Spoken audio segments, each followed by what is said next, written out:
Started in 2003. So maybe 25 years? Yeah, don't date me. I'm not that old. I'm getting that old. So yeah, my background is I went to North Texas State University, which is what it was called back then. It's University of North Texas now. Got a degree and went and got a job as a claims adjuster and did that for a few years and literally hated it. Couldn't stand working in a cubicle. Just drove me nuts. And I started looking for my exit plan early on. And I was able to find a chiropractor getting out of school and partner with him. We bought a chiropractic clinic and I ran the business part and he cracked the bones. And then I bought him out a couple of years later. And then we grew that to a medical clinic with some medical MDs and medical doctors and multiple locations. And that's what I have today. I still have that. But a few years ago, not a few years ago, 2003, I decided I was almost 40 years old and needed retirement or needed something to help fund my lifestyle later on in life. And so decided I need to go into real estate. And that's probably the best path to getting what I needed to retire. My dad retired at 55. And so I was 40 years old and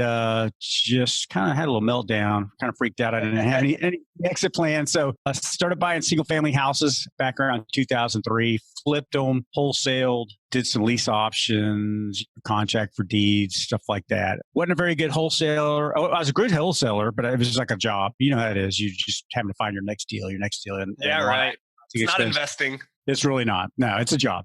Did that for a few years, and I wish I had those houses back because I must have wholesaled 200 houses, in a 5-year time frame. So I was pretty big, but it was a job. Decided to start holding properties, started holding rentals, and got my IRA juiced up. I got a Roth IRA that buys houses. And so between those two, we got about 105 houses right now that we've put on really short pay downs, 5, 7, 10-year mortgages. And so not a huge source of income for me, but just really low leverage stuff where we're really paying this debt down fast. And someday maybe I'll sell it all off and roll it into multifamily or something. But so we got those houses. I still have the clinic that provides me the good income. The houses are paying down and really we're starting to become free and clear with all of our properties. And so my next step is to figure out what to do with those. And recently, the last 2 years, I decided I want to get into multifamily. I was always scared of multifamily because it's so big. The numbers are big. And you just think that's for the big, sophisticated investors. I think a lot of people go through that. There's it's single family houses is not a scary thing. You can rent to repeat. They're not big numbers. You can concentrate on one little project and this little project. If it gets out of hand, it's not going to wreck you or anything. Yeah, right.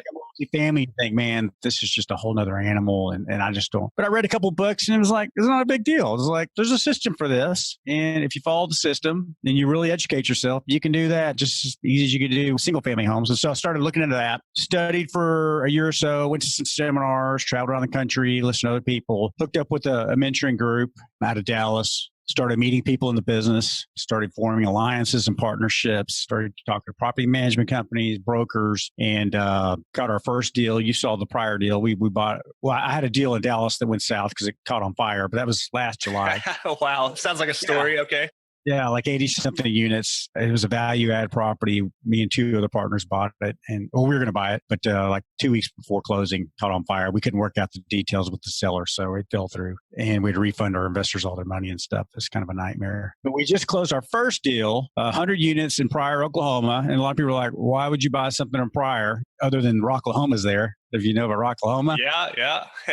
But Google just put a large data center there a few years ago, and they're investing $2 billion in this little bitty town. And so the town is just exploding, and they're going to build some Class A multifamily, 100-house complex there, with some retail. And so the little town, every house is full.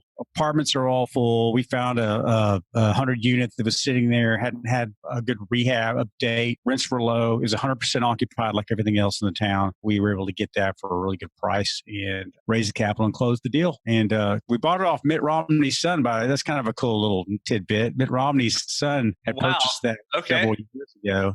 Probably had a little insight into what was going to happen there. Maybe, I don't know. But, so I think he made out pretty good. We got a good price. We were happy. So